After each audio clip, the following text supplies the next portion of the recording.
Om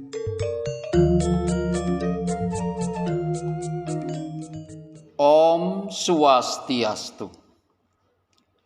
Om Awignamastu Namo Sidam. Om Anubadrah Kratawo Yantu Swatah. Semoga kita senantiasa dalam keadaan baik dan sehat. Semoga segala pikiran yang baik datang dari segala arah atas anugerah Tuhan Yang Maha Esa, Ide Sang Yang Widiwasa. Pendengar RRI dimanapun Anda berada, terlebih khususnya umat Hindu Dharma di kota Kendari dan sekitarnya yang dapat mengikuti program Mimbar Agama Hindu melalui program 1 RRI Kendari di 96,7 FM yang terselenggara atas kerjasama RRI Kendari dengan Badan Penyiaran Hindu Provinsi Sulawesi Tenggara. Pendengar RRI yang saya muliakan, mengawali acara ini marilah kita bersama-sama menghaturkan puja pengastungkara kehadapan Tuhan Yang Maha Esa, Ide Sang Yang Widiwasa, yang senantiasa melimpahkan anugerahnya kepada kita semua. Sehingga sampai saat ini kita masih diberikan kesempatan untuk beraktivitas dan berkarya di hari ini. Pendengar RRI yang saya muliakan, pada kesempatan yang baik ini bersama saya Haryono, penyuluh agama Hindu Kabupaten Konawe Selatan, yang akan bersama dengan Bapak Ibu pendengar sekalian dengan membawakan materi tentang Dasa Yama Brata sebagai pedoman etika bermasyarakat. Pendengar RRI yang saya muliakan, seperti kita ketahui bersama bahwa dalam kerangka dasar agama Hindu yang terdiri dari tatwa atau filsafat, susila atau etika, dan ritual atau upacara keagamaan, Dasa Yama Brata merupakan salah satu ajaran yang berkaitan dengan susila atau etika yang wajib kita pedomani bersama dalam pergaulan sosial kemasyarakatan sehari-hari. Pendengar RRI yang saya muliakan, Dasa Yama Brata memiliki arti 10 jenis pengekangan atau pengendalian diri berdasarkan upaya individu untuk menjauhi larangan agama sebagai norma kehidupan. Adapun ke-10 jenis pengendalian diri itu adalah satu, yaitu anre sangsa, artinya tidak egois. Yang kedua, kesama atau sifat suka memaafkan atau mengampuni. Yang ketiga, satya atau bersifat jujur. Yang keempat, ahimsa atau bersifat tidak menyakiti. Yang kelima yaitu dhamma, yang berarti memiliki kemampuan untuk menasehati dirinya sendiri. Yang keenam, arjawa, yang berarti berpegang teguh pada kebenaran. Yang ketujuh disebut priti, yaitu memiliki sifat cinta kasih. Yang kedelapan yaitu prasada, yang berarti berpikiran dan berhati suci. Yang kesembilan disebut madurya, yang berarti sifat yang ramah tamah dan sopan santun. Dan yang ke-10 disebut mardawa atau sifat rendah hati dan tidak sombong. Saudaraku pendengar RRI yang saya muliakan, pengendalian diri yang pertama tadi disebut dengan angre sangsa atau sifat yang tidak egois.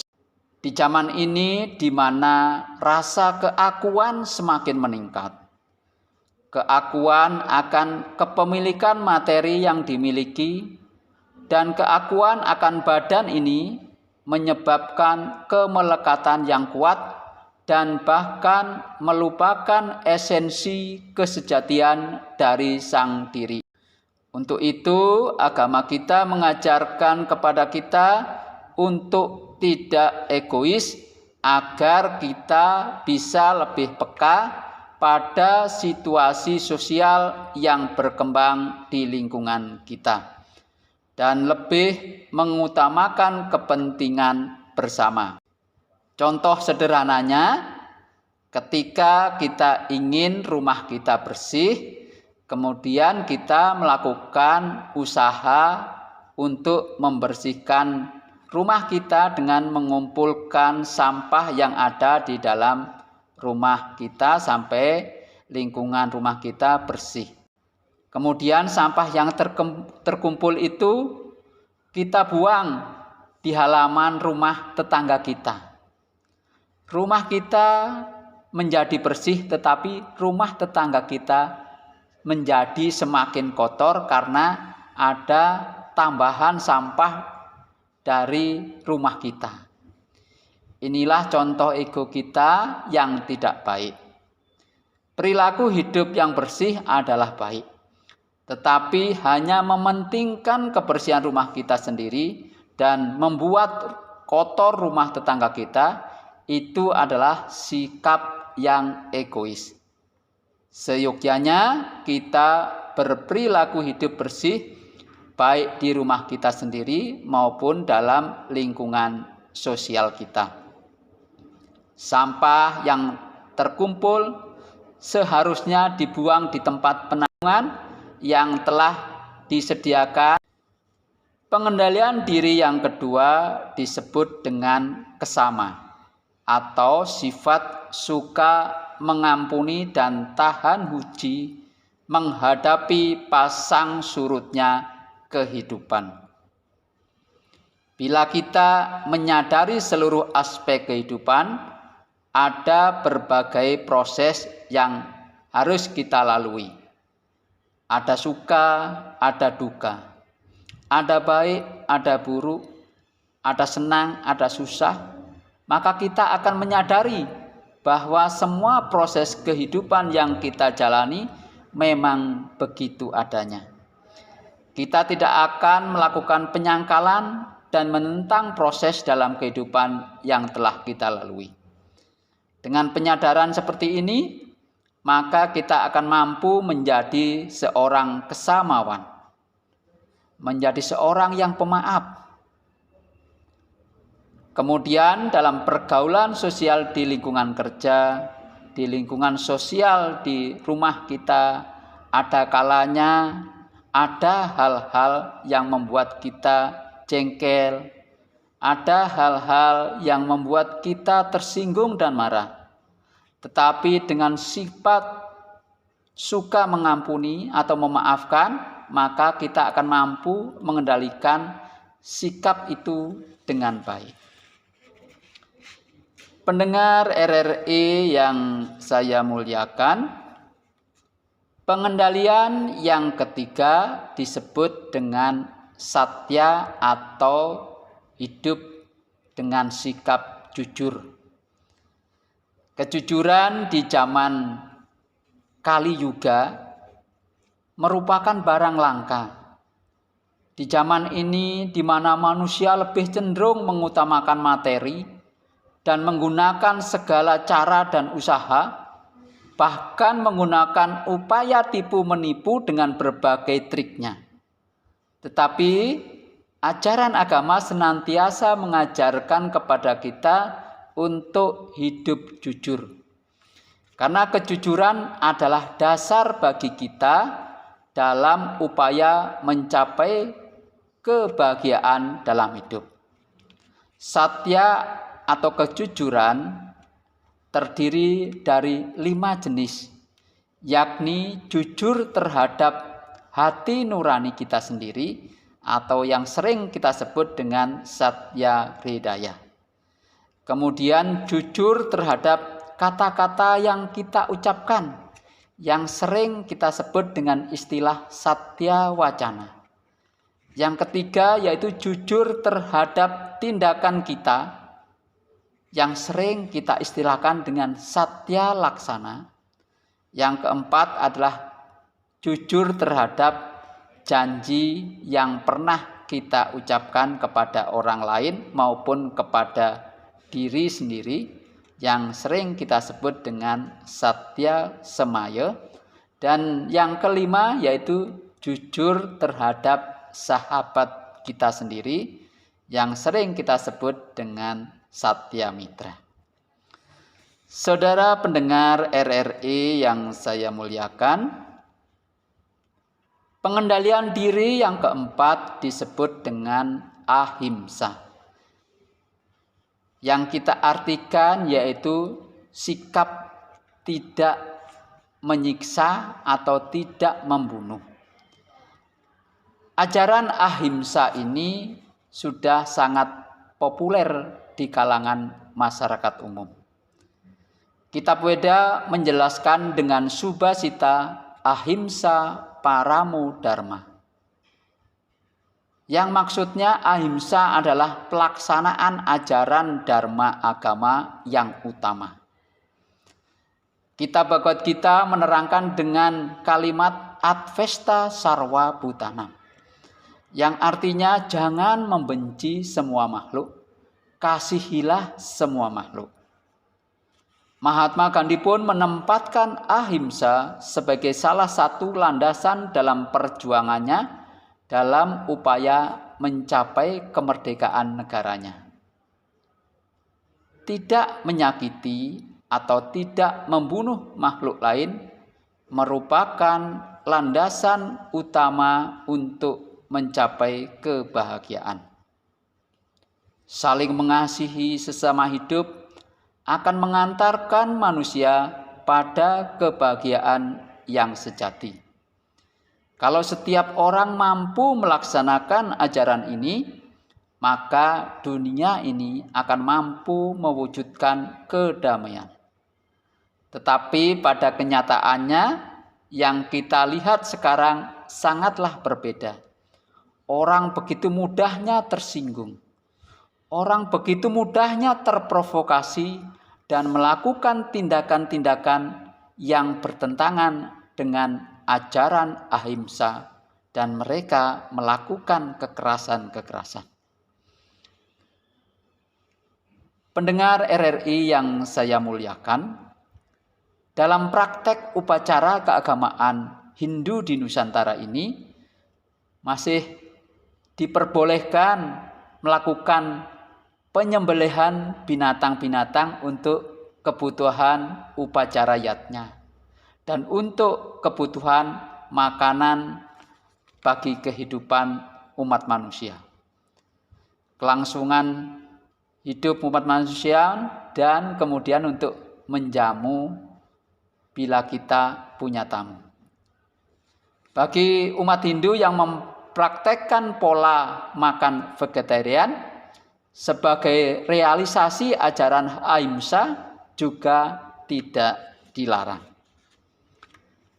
Pendengar umat sedharma yang saya muliakan, pengendalian diri yang kelima disebut dengan dhamma, yang berarti adalah dapat menasehati dirinya sendiri dan mampu menguasai indrianya. Pendengar sedharma, memberikan nasihat kepada orang lain lebih mudah daripada menasehati diri kita sendiri.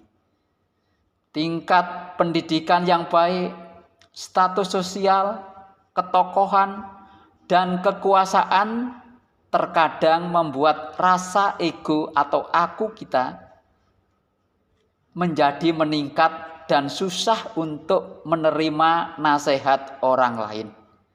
Apalagi yang memberi nasihat adalah orang yang dianggap tingkat pendidikannya kurang, status sosialnya masih dianggap di bawahnya, di masyarakat hanya masyarakat biasa, dan tidak memiliki pengaruh terhadap kekuasaan. Orang yang cenderung dikuasai egoisme akan sulit menerima nasihat dari orang lain, apalagi menguasai indrianya dengan baik. Oleh karenanya, agama kita mengajarkan kepada kita tentang dhamma atau sifat dapat menasehati diri kita sendiri agar kita mampu berintrospeksi diri, melakukan perenungan untuk dapat mengevaluasi diri kita sendiri dan mampu menguasai serta mengatur indria kita dengan baik dan fungsinya dapat dioptimalkan untuk kebaikan diri kita, keluarga kita, dan masyarakat secara luas. Saudara pendengar RRI yang saya muliakan, pengendalian diri yang keenam disebut dengan arjawa, yang memiliki arti selalu berpegang teguh pada kebenaran. Sebagai umat beragama yang yakin dan percaya ajaran Tuhan, tentunya memiliki kewajiban berpegang teguh pada ajaran kebenaran dalam agama yang kita yakini, yaitu ajaran agama Hindu yang tertuang di dalam kitab suci Weda serta pustaka-pustaka suci turunannya. Karena ajaran kebenaran yang tertuang dalam pustaka suci akan mampu mengantarkan kita pada kesejahteraan dan kebahagiaan. Seseorang yang senantiasa berpegang pada kebenaran, maka kepentingan masyarakat luas akan menjadi prioritas utamanya. Saudara pendengar RRI yang saya muliakan, pengendalian diri yang ketujuh disebut dengan priti, yaitu sikap cinta kasih kepada sesama makhluk hidup. Sebagai ciptaan Tuhan yang dikaruniai dengan berbagai kelebihan-kelebihan, maka manusia memiliki kewajiban lebih untuk senantiasa mengembangkan cinta kasih sesama makhluk hidup. Manusia memiliki dua aspek, yaitu aspek dewa dan aspek buta. Sering dalam bahasa Kawi kita sebut dengan dewa ya, buta ya. Dalam dua aspek ini manusia dapat menjadi sangat baik, tetapi juga manusia dapat menjadi sangat jahat. Manusia dalam aspek dewa ketika ia dapat mengembangkan sifat welas asihnya, saling menyayangi, suka menolong, dan selalu mengutamakan kepentingan bersama. Manusia dalam aspek buta, ia dapat menjadi manusia yang sangat jahat. Manusia yang selalu menebar keresahan. Manusia yang selalu mengembangkan rasa kebencian antar sesama hidup. Melakukan teror dan tanpa rasa dosa membunuh manusia-manusia lainnya. Pendengar RRI yang saya muliakan, agama mengajarkan umat manusia dengan sikap cinta kasih sesama makhluk hidup untuk mewujudkan kedamaian. Saudara pendengar RRI Kendari yang saya muliakan, pengendalian diri ke-8 disebut dengan prasada, yakni berpikir dan berhati suci tanpa pamrih. Semua perilaku dan perkataan yang kita keluarkan berawal dari proses berpikir. Oleh karenanya itu, untuk berbuat yang baik harus diawali dengan pemikiran yang baik agar perilaku dan perkataan yang keluar adalah yang terbaik pula. Berhati suci dan tanpa pamrih di zaman ini juga berat. Contohnya adalah konsep ngayah, bekerja melaksanakan tugas sosial keagamaan yang didasari ketulus ikhlasan, didasari atas ajaran agama. Agama terus mengajarkan kepada kita untuk selalu senantiasa hidup dengan berhati suci dan tanpa pamrih. Semua tindakan yang kita lakukan pasti berpahala. Apakah pahalanya cepat atau lambat, diharapkan atau tidak diharapkan hasilnya dari apa yang kita lakukan, dari apa yang kita kerjakan, pasti ada pahalanya. Saudara pendengar RRI yang saya muliakan, pengendalian diri yang ke-9 disebut dengan madurya, yaitu sikap ramah tamah dan sopan santun. Sikap ini sangat penting dalam pergaulan sosial kita. Sikap ramah tamah dan sopan santun akan membantu kita dalam mendapatkan sahabat dan juga akan melindungi kita dari sikap sombong dan acuh tak acuh. Sikap ini akan membantu kita untuk lebih peduli terhadap sesama dan terhadap lingkungan kita. Pendengar RRI yang saya muliakan, pengendalian diri yang ke-10 disebut dengan mardawa, yaitu sikap rendah hati dan tidak sombong. Pendengar, sikap rendah hati dan tidak sombong merupakan buah dari ajaran kebenaran. Seseorang yang memahami ajaran agamanya dengan baik tentunya akan menjadi pribadi yang rendah hati, jauh dari kesombongan, dan tidak akan merendahkan orang lain. Ketika kita menyadari bahwa seluruh alam dan ciptaannya yang ada di semesta ini adalah milik Tuhan, lalu apa yang mau kita sombongkan? Kekayaan materi, mobil yang mewah, rumah mewah, istri cantik, badan yang atletis, semuanya hanya sementara, dan ketika sang jiwa meninggalkan badan, maka badan hanya disimpan di peti untuk selanjutnya ditanam di pertiwi atau dikremasi menjadi abu. Pendengar RRI yang saya muliakan, inilah beberapa uraian pengendalian diri yang termuat dalam ajaran Dasa Yama Brata. Ajaran ini adalah salah satu pedoman etika bagi kita untuk menjalani hidup di dunia ini dengan baik, karena bentuk-bentuk dan sikap-sikap hidup yang merupakan pengendalian diri adalah tangga-tangga bagi kita untuk mencapai kebahagiaan hidup yang sejati.